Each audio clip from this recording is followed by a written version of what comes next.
Are you a service-based business owner looking to increase profits to fund your lifestyle? Well, this podcast is for you. We bring you inspirational guests sharing actionable tips to solve many of the struggles you face each and every day. And now, over to your host, Paul Higgins. Hello to the Build, Live, Give podcast. If you're a first-time listener, welcome. And if you enjoy it, please subscribe. If you're a regular, thanks for your support. Love to get your feedback at paul@buildlivegive.com. It means the world to me when you do.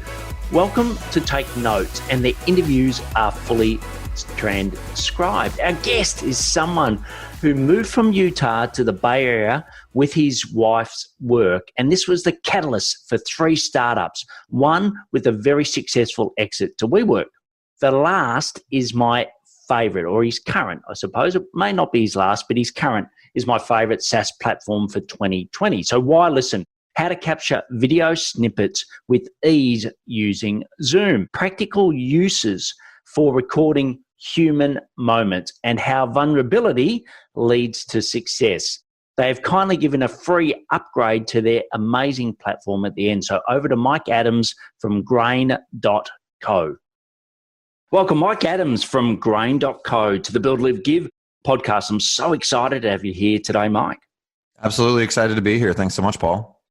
I've been using your product now for, I'd probably say 3 months, but you know how you always think that it's less than it actually is. So it's probably a little more about that, and it's brilliant. So we're going to get a lot more into what it does and how people like myself use it. But why don't we kick off with something family or friends know about you that we may not? Yeah, absolutely. So one of the things I'm really weird, I just brought this up yesterday, we're doing some s'mores with some friends, is as far as I'm aware, the only person I know that watches television and movies at 2 to 2.5 times speed.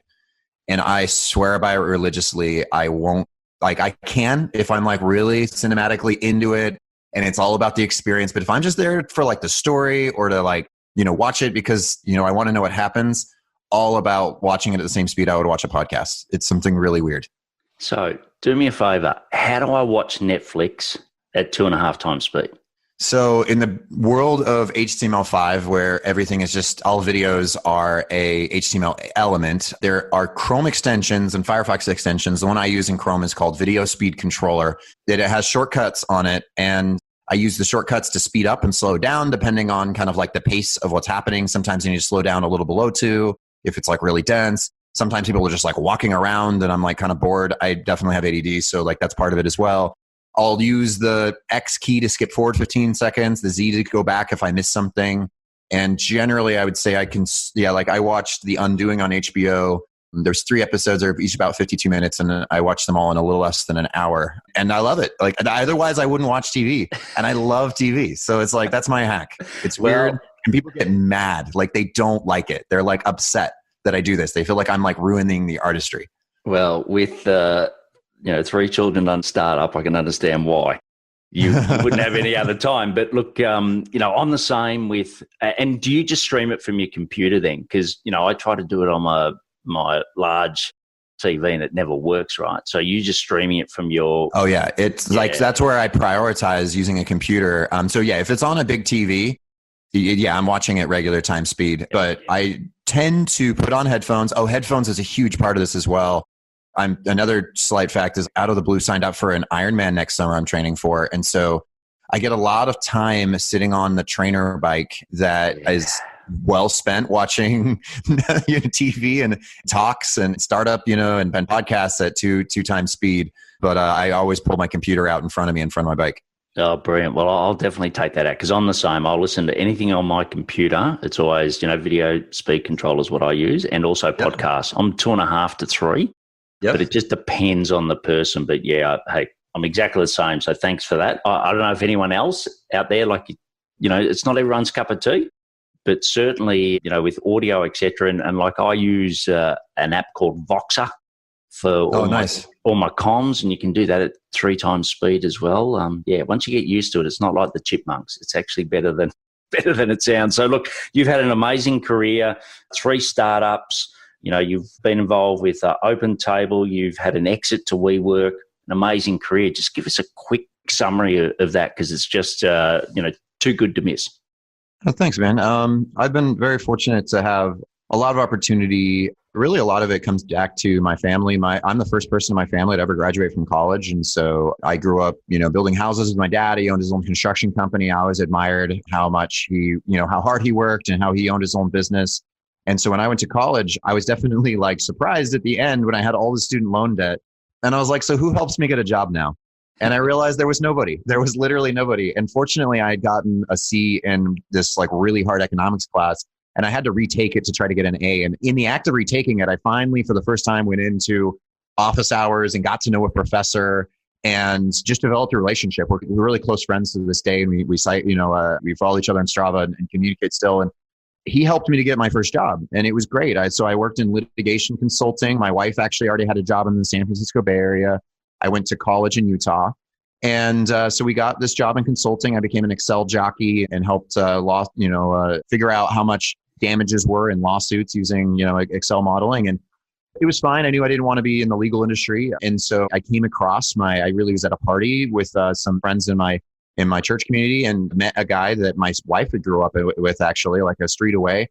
And he was starting a new company. And I was new to the whole Silicon Valley thing. I didn't know much about tech. And I was like, hey, do you need any help? Like anything, that I can do to help? Like I can be your Excel jockey, basically. And he said, sure. And so we paired up. I was kind of his first employee for a little while. And then eventually it was harder to raise money and harder to get to market. And after a while, it was just the two of us and we became co-founders. And that was kind of falling backwards and just trying to be helpful into, quitting my job and the two of us together. And that company, has actually gone on to be very successful and is now last valuation is a little over $500 million. But I just kind of fell into it. Like I knew I wanted to do tech. I've always loved tech, but it wasn't something I explicitly set out to do. I wanted to be helpful and it kind of turned into what it was. But once I got a taste, I didn't actually stick around. The success of that company is largely attributed to my old co-founder and the team that was there. I had a lot of personal development I had to do from my emotional intelligence and learning how to work well with other people and kind of harbor and rule in my ego. So I joined a company. What I really did is I became a software engineer. In that process, I felt like, man, this is so debilitating to not be able to build my own software. And I have to pay these people overseas because I can't afford local developers and we can't raise venture capital because I don't have a track record. So I decided to become a software engineer, and the timing was fortunate for me in that I was one of the first 15 students at what became kind of one of the most renowned coding boot camps called Hack Reactor. And I was a student. I learned to code. I got a job at OpenTable. It was really weird for me to be just like call myself a software engineer. And then suddenly I was. Ultimately stayed there for about a year and realized what I really wanted to do was kind of get back in the startup game, not so much like write code for a living. And I, developed that ability to communicate with engineers. And so got back in the startup game and started a company called Mission U that is a 1-year alternative college, fully online. You attend class all day in Zoom. This was in 2016, so way before the COVID pandemic, when this is pretty much normal and what people do now. We were like a bunch of weirdos on Zoom back in 2016. And I met my co-founder actually just in research. I joined Seth Godin's Alt MBA program. He was in there. I was in there. We just were like both looking to build the same thing at the same time, which is a better way to go to college, right? I graduated with a ton of debt and not a job. And I just really cared about helping people to get jobs focused on their skills, not so much just on their like prestigious education. So Mission U is about 2 years running and helped our students to get jobs and careers in data analytics. In fact, I was just on the phone with one of my former students this morning, and he's doing has a great career now in customer success and is an awesome friend. And that ended about 2 years ago when we got acquired by WeWork. And I had identified this platform that we had built for ourselves along the way to manage the video recordings. And so we were recording everything inside of Mission U. Our lectures, our all hands meetings, our sales calls, our admissions interviews. And we viewed these recordings as first class data to make decisions and to inform decisions and to share and more effectively communicate. And so our platform we built to manage the recordings was really kind of running our business in a lot of ways. And so in the acquisition, I chose not to join WeWork, and I started Grain, the company I co-founded and the CEO of now, right after that acquisition, and raised some money from my prior investors and partnered with my brother, actually. My brother, Jake, is my co-founder, and he and I have been kind of building this thing from scratch. And it's been about 2 years, and the team we've built is just world-class, phenomenal people. And we're really excited about kind of what we built thus far and where we're going. So that's kind of the background. Brilliant. Well, look, I've got so much to unpack there. So the The first thing is, did you grow up in Utah as well as go to university there?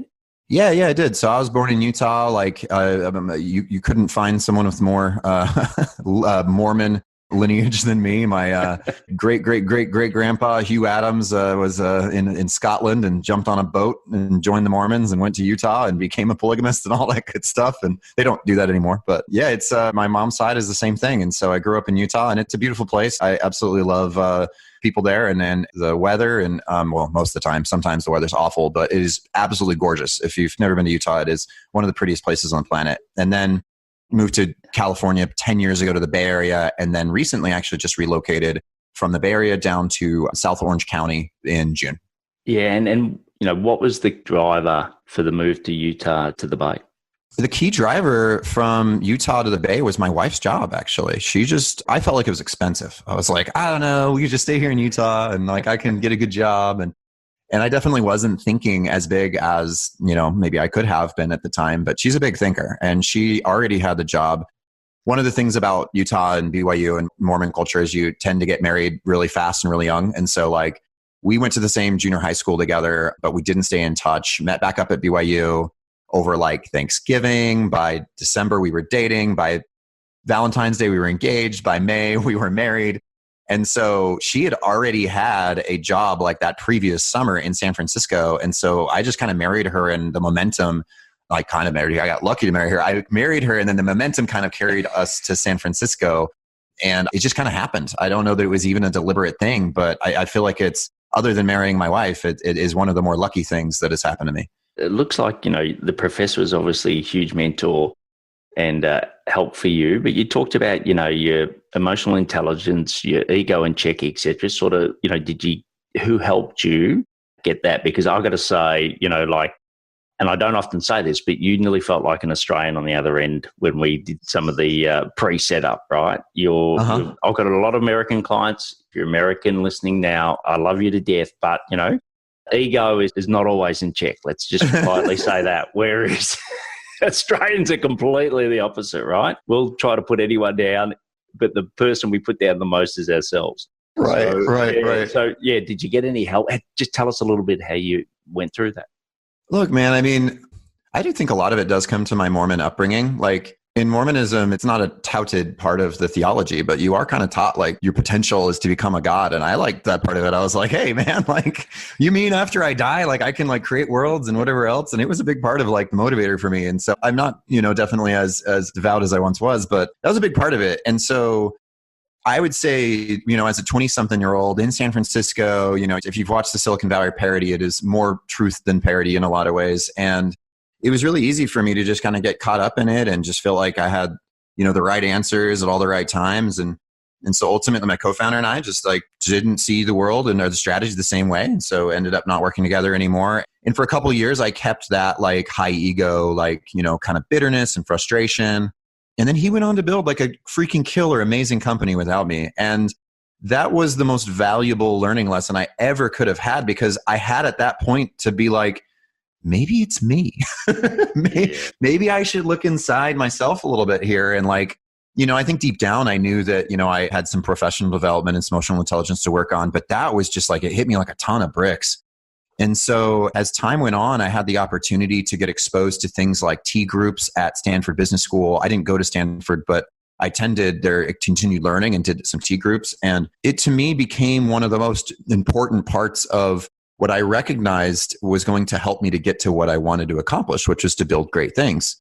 And it's like, sometimes Theranos and what's happened recently with Nikola Tesla and WeWork and some of these others where there's a big ego, co-founder at the top that just has this big vision. And I guess I'd seen that play out. I'd seen that not play out. I think what I felt like was actually going to get me what I wanted was to be, aware of people's emotions and aware of my own emotions and handle and manage myself in a way that would help me to get what I wanted. And so some of these, experiences I had along the way and getting into a little bit more into meditation and as well as just helped me to just study emotional intelligence as if it's another field of discipline, which it really is. And kind of change a lot of the attributes around how I viewed myself and viewed the world. And I would say it has been the biggest, professional development thing that I had the opportunity to work on, and just trying to make myself someone that people want to work with and work for. Yeah, yeah. And look, I've got to say, my biggest ego check in life was leaving a company called Coca-Cola, and then Uh-huh. the next day having your own company. It was like, wow, yeah. It's Funny. amazing how much darker, browner the grass is on the other side once you're there, It's like, hey, it's not so green. Correct. It's like, actually, maybe no one cares about me. But Yeah, totally. yeah, look, we'll go into the build section next. And, Grain, we sort of talked a little bit about it. But when someone says to you, hey, Mike, you've created Grain, what's it do and who's it for? What do you say? So would love to answer that. So Grain has been an awesome process of discovery in and of itself. And so, like I mentioned earlier, like it came out of my own needs, building a video based, a live online school that we needed to work with the data. And what I learned is that's just kind of half of it. Like if you need to manage, your easy way to share recordings amongst a team, to have storage that doesn't disappear, and like kind of build a library of video-based knowledge. Yeah, that's one thing that it does. The other thing that it's been kind of growing and evolving to do, and probably some of the reasons, and I would love to hear your opinion on this, that people seem to be even more attracted to it, is that it's not just that it manages that content, it makes it more useful, right? It makes it more accessible and as easy to work with as text in a document. And so what Grain does is you connect your Zoom account, or eventually really any video conference provider, and there's a notepad that pops up to where you can live annotate moments that matter in a conversation. And so you can say and just really turn the notes that you would already normally take. You're one click away from being able to turn those into an independent kind of snippet or highlight clip that you can share anywhere just by sharing and pasting a link. And so it's that like making the content and freeing up the good parts, the juicy highlights, and making those, easy to push into any of the other channels where you communicate. That's been, I would say, one of the main draws for why people are using Grain. And so the overall problem we're trying to help solve is we're trying to help teams to share understanding in a world where that is increasingly difficult to do. And we believe that if you can have a reality-based discussion of being able to easily highlight or discuss or share a moment as it actually occurred, as it was said in a recording, goes a huge, really long way of being able to effectively communicate and effectively understand each other and ultimately make decisions that result in good outcomes. Excellent. And who's using it? Like, you've had a really successful launch on Product Hunt. That was 2 weeks ago, 3 weeks ago? Yeah, it's about 3 weeks ago. And it was great. And so what we found in our discovery process was that what I was looking for is, okay, there's something clearly amazing here. But for the first 9 months, Grain's 2 years old now. And for the first 9 months, we were building a product and prototype, and we didn't really know who it was for. We kind of thought it was for like team meetings to make team meetings more effective. But we ran into some issues with how hard team meetings are to build products for. And we thought it might be for sales or customer success. And we, ran into, issues there as well. And what we realized was that, there's this very specific persona that was really resonating with Grain and what they wanted to do, and with that value proposition. And what we call them is, we call them extractors, but really what they are is they're listeners. Like you are an extractor. You're asking me questions. You're collecting that information, ultimately with the intent to share it. And so that is who it's for. And so, people like marketers have absolutely loved Grain. Researchers, anytime there's an interview setting where I'm trying to understand a qualitative problem by talking to either a user or a potential user or someone on the team, and I'm trying to collect information and make sense of it, and then ultimately share that information in the most compelling way possible. And what we believe and has been compelling to people is that if you can share the source material directly by just cutting it into the parts that matter, that is dramatically more effective than a kind of, a text-based summary or a jotted down note that's trying to, capture what was said. Instead, just share what was actually said. And so that's where it's been really, really resonant as founders of companies, consultants that are trying to make sure they understand like the needs of their clients and then effectively communicate those needs as said by the clients to those who are executing on a client or a project. Those are just a few of the use cases that have really stood out. Yeah, look, and like I said, I've been using it probably for 6 months, let's say 6 months. And a couple of ways that I use it, and I'd love to get your thoughts and builds on this, but one way is with clients. So, I mentor clients and we might have an hour session And yes, I take notes and we track it in a Asana, etc. But there's nothing better than me. A little box comes up for that annotation. You just, hit a particular part. Then you go back and it gives you a transcription at the end, and it's got that highlight marked. So you can just read the transcription, just highlight any of that, and then send that as a note. So if we've got an hour session, where I'm mentoring someone, I can say, look, the specific action about this, so it might be around your LinkedIn profile or it might be around your sales system. I can just grab that and say, that's the exact part where you can go and learn from that, or you can go back and revise that. So I've found that to be hugely successful versus what I used to do is tell my team at, the 34-minute mark, can you go and grab this part of the video, which was, hugely inefficient. So that's one key way. Any thoughts on that, or have you seen other clients use it in a similar way? Yeah, absolutely. And I think one of the most resonant things in terms of jobs to be done or value propositions that we've heard from people is basically exactly what you're describing. And it really is kind of bottling up influence is a good way to put it. Like, I'm trying to influence somebody else to understand or to do something in a certain way. And being able to share the source material or what they actually said, how they said it, with their tone, with their intonation, with their video, if it's available, is just really so much more powerful to move my agenda or to influence others than if it feeds just coming from me. Because what you're doing when you distill something down into just notes without any source material is you're introducing bias. And whether you want to recognize it or not, the other person you're trying to influence knows that too. Did they really say it that way? Or did they really think about this? Or do they really care about that as much as you think that they do? And you kind of remove all doubt when you just, are able to very easily and in a matter of seconds share what was actually said instead of asking people to trudge through an hour-long recording to find minute 34 to 52. Yes. Yeah. It's funny. I remember way back at Coca-Cola, we'd always have disputes with delivery drivers and customers, right? And the customer would say one way and the driver would say exactly the opposite. So even back then I used to say, well, just record it. Right? Yeah. Record it. And then at least, we've got that unbiased view of it. And, I know in courts, they often say if you've got a blue car, there was evidence where the witness would say it was a blue car when it was clearly red, but because they got a blue car, they were biased by the fact that they've got a blue car. So, yeah, I love the fact that it is what it is. Another great way, like you've talked about Teams, which is excellent, but another great way is, sales calls. Like the same thing, I think most of us now are all trying to add as much value as we can in the sales call. So often I'll have a piece where, I'll add value and then once again, I can just send that component. Yeah, look, obviously I swear by the product. It's been the best Thanks, tech. Paul. Yeah, it's been the best tech, well, the most used one for the year. And I'm a guy that had a tech consulting company that we sold technology to agencies. So every night I've got a daily habit of going through Product Hunt and AppSumo and wherever else I can get tech, and I'm constantly testing new ones. But I've got to say, that's why I wanted to get you on the show, because if you're listening now, you use Zoom, which most of us are doing all the time, and you just think of all that time wasted either by not communicating properly or by going back and trying to get a part of a recording, you will not be happier with grain. And for you, you've, like you said, you've had 3 successful startups.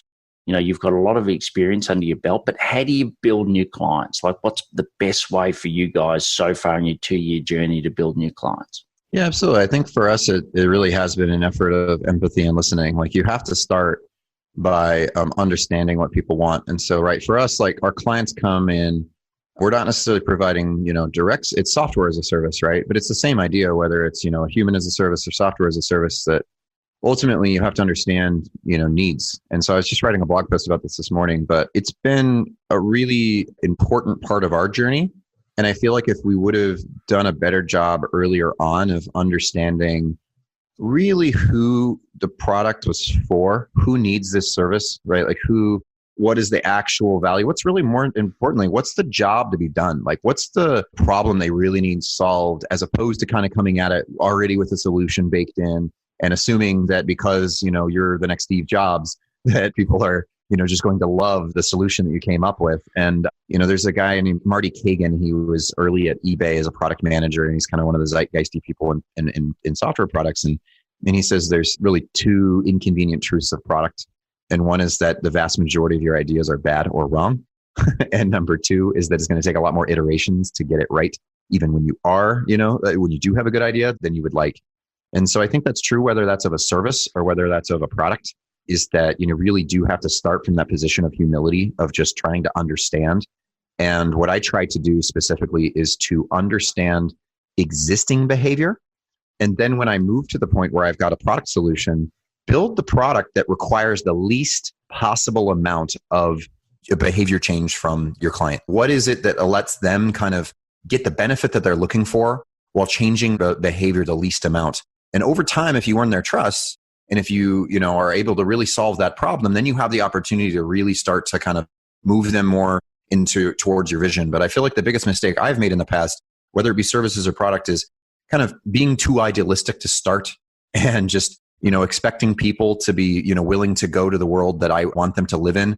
And instead of kind of, really starting where they're at and gradually moving them towards, this better place. Yeah, look, I think that's so true. And I know the Coke company, they were brilliant at consumer research. Like, a lot of people talk about their brands, but the reason their brands were so strong is because they really understood consumers and, exactly like you said. And then the other thing is that least amount of change. And, we all know how hard it is to change habits. So, yeah, I think that's a key lesson. And, I must admit, I'm often guilty of, packing too much in, and I'm working on an online course at the moment. And the same thing, I just had the realization that, what is that simple outcome that people want, and give them the minimal amount of information to do that.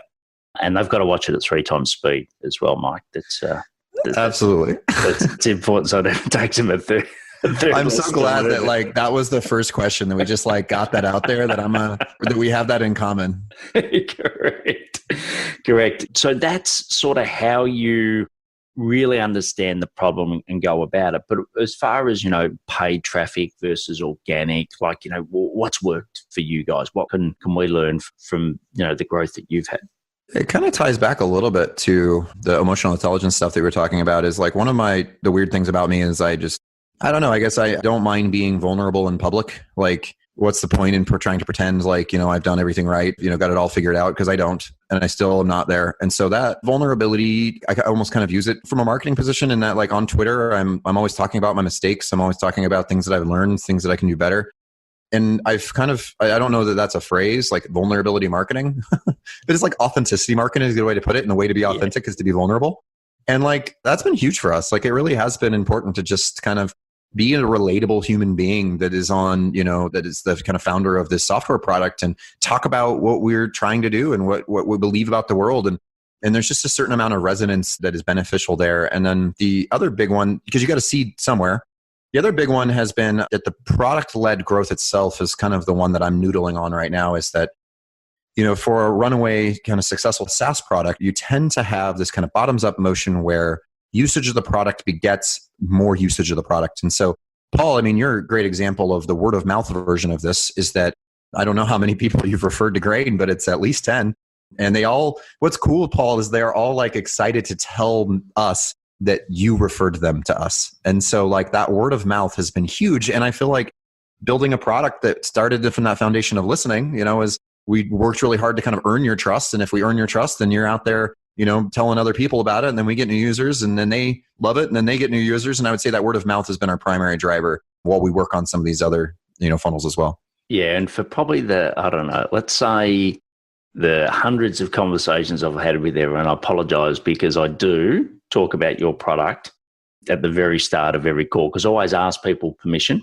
They're okay to record it. And I don't know if it's been a really clever marketing trick, right? I have to be honest. We kind of fell into that one, and we were like, that works actually in our favor for sure. Well, the bit specifically I'm talking about is live, right? So often when it pops up, it'll have live, right? And I'll see people change. They'll sort of look at the camera different, some people, fiddle with their hair or whatever because they think, oh my God, this is live. Where's it streaming? And I can Where's see it streaming that. to? Right. I can see that sort of fear, and I say, hey, it's not live. It's okay. But that live, what was the rationale around having live as the key call to action there? So it really started with a technical limitation in that, rather than trying to convince people to leave Zoom that they love and adopt yet another video conference platform, like Zoom works great and they have an API. So let's extend that value of a product that you already use and love. But they are limited with regards to us as a third party, service provider, how we can get access to the stream of information. And so, for example, if you just use a regular cloud recording, it's very minimal. It's up in the corner. It has this tiny little blinking dot. And it's not super intrusive. But the problem is that the Zoom cloud can take multiple hours to process and get that recording back. So if you're trying to, share information from that call, and we're trying to help people create the behavior of creating highlight clips and sending them out soon after the call is over, that delay of 45 minutes to multiple hours is really a killer. And so the kind of workaround is that there's this ability inside of Zoom to have your account create a live stream that is really designed to go to something like YouTube. And so they've labeled it as such, where it's live, and it kind of almost this negative connotation of going, or it's not a negative connotation, but a false association to make people think that it's going to a live place when it's not. So we've had to really work with what little we have to work there to get the live stream so we can instantly make the video available to you afterwards. And there's a little label next to it where we've iterated on the language that should be in there, but what we've landed on was putting the host's name in and saying it's their private recording app. And that helps to kind of ease some tensions that it's not going to the public internets. It just happens to be a mechanism that allows us, the third party, to get the recording as fast as humanly possible so you can finish the work to do of slicing up and sharing and synthesizing that information. Well, okay. Well, I still go on the thing that is brilliant marketing, right? Because it made every host talk about the product. Well, within a couple of minutes of a call. No, that's right. And it really comes down to earning value though, right? Because if the value of getting that 45-minute, if you're getting that recording back from 45 minutes down to 0, then it's easier to be okay, well, I'm going to explain this product at the beginning. And if you don't like to do that, you can turn it off and you just use the regular cloud recording and you can wait 45 minutes until, you get your recording from Zoom. But it definitely has over time, we felt oh no, this is not ideal. But over time, as people have become more comfortable with it and we've earned that right and the value proposition, it definitely does work to our advantage to become a bit of a talking point of what is this thing. And a little bit of a preview of where we're going is that we believe that in most scenarios, if you're a participant in the meeting, the experience should be a lot more collaborative than it is right now. And it should be a lot more share, default to share than it is right now.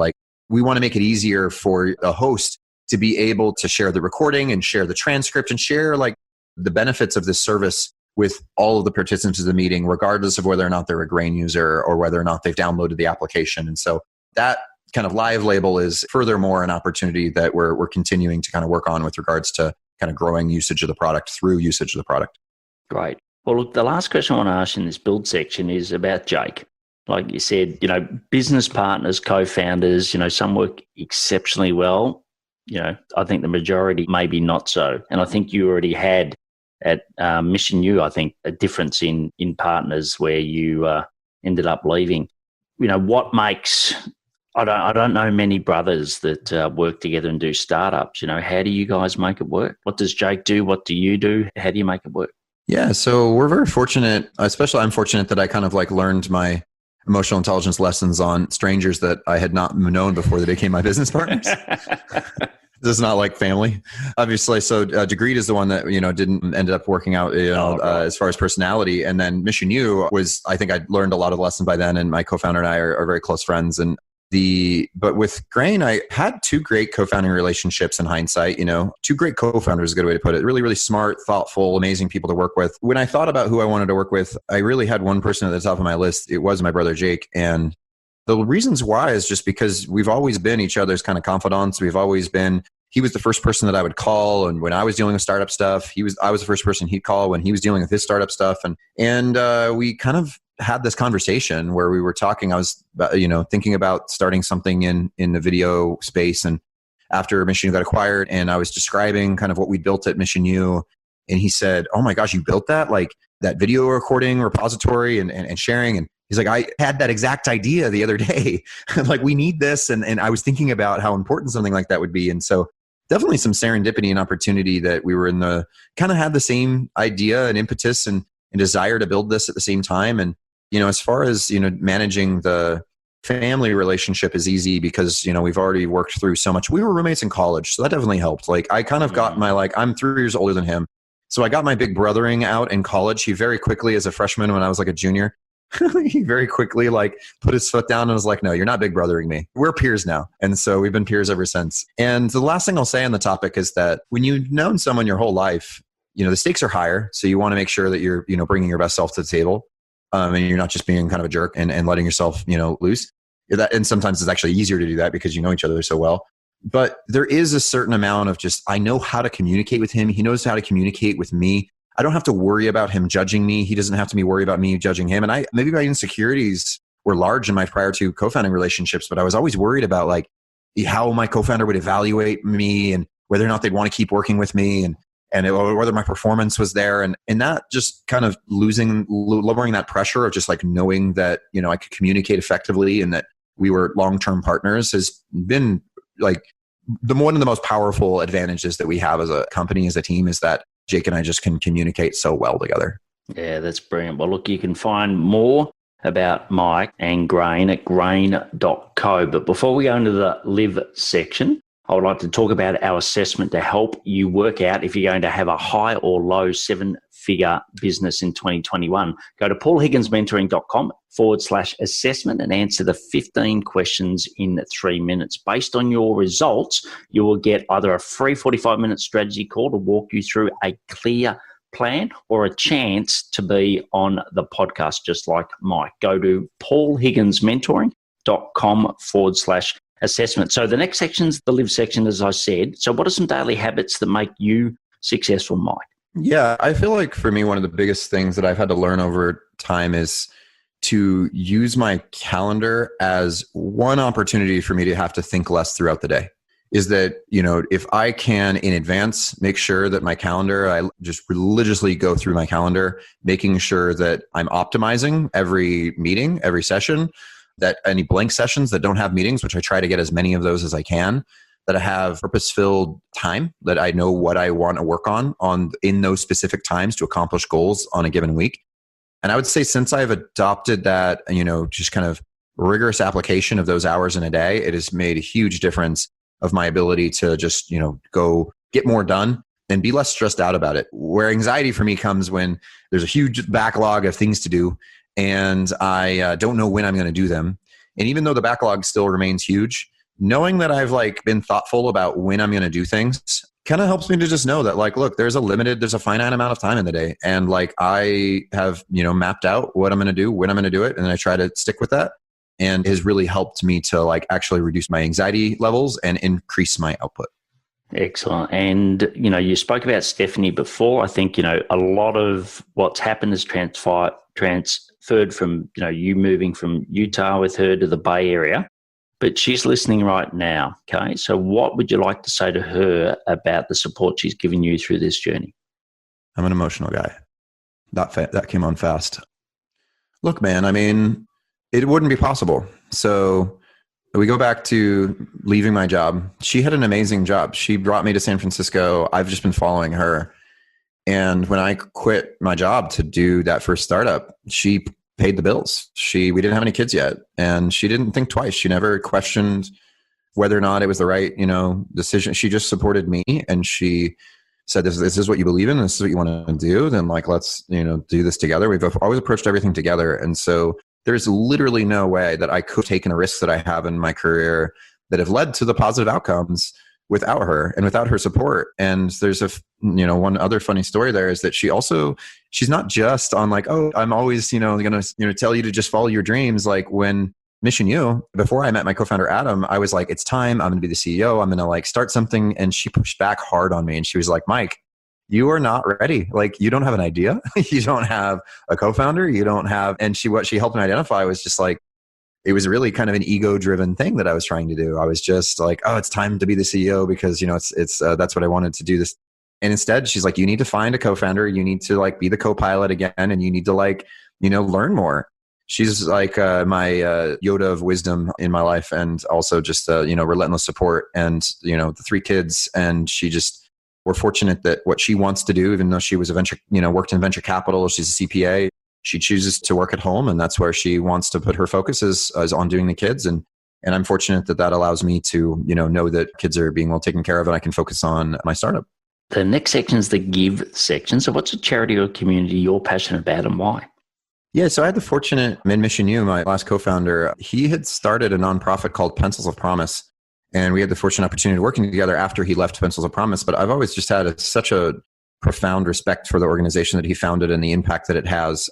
And so the premise of Pencils of Promise is an organization that helps build schools in developing countries. And so a donation to Pencils of Promise helps kids to attend school and to improve that learning environment where they otherwise wouldn't. And so I've gotten a decent amount of exposure to that organization through him. And it's something that I've just always, when I think about charitable giving, it's been places where it'll really make an impact and it'll really have an impact. And I think that organization does a great job of turning donations into outcome. And the thing I care about more than anything else in terms of things you can invest in is education. I just feel like human potential, especially in developing countries, will make a huge impact. And so I recommend contributing to that organization.